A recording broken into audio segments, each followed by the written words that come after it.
So, mga kapindo. 3-4. 3-4 magkano? 150 ako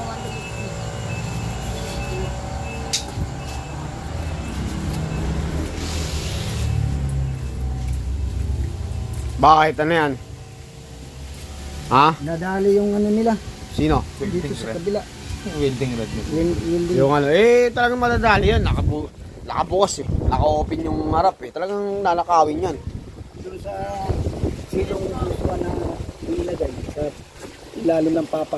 Problema, di pa makikita yan. Masyadong kampante yung gumagawa. Ayan.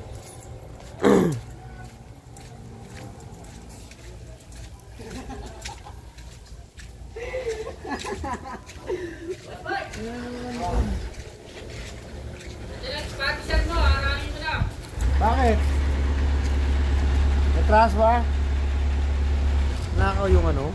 Welding machine nila. Ito, dapat na kayo yung ginagawa nyo na. Hindi nyo na sinasarado yung... Hindi, naka-open yung ano eh. Tapos, buot pa dyan. Unti-unti na wala yung mga bakal. Hmm. Bagay, sa kanila naman yun. Pero siyempre. Dumating na.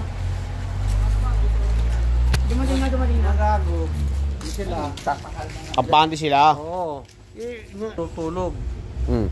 Natutulog, di naman nasa loob yung natutulog eh. Kung tulog na yun. Kaya sa yung welding machine, nandun pala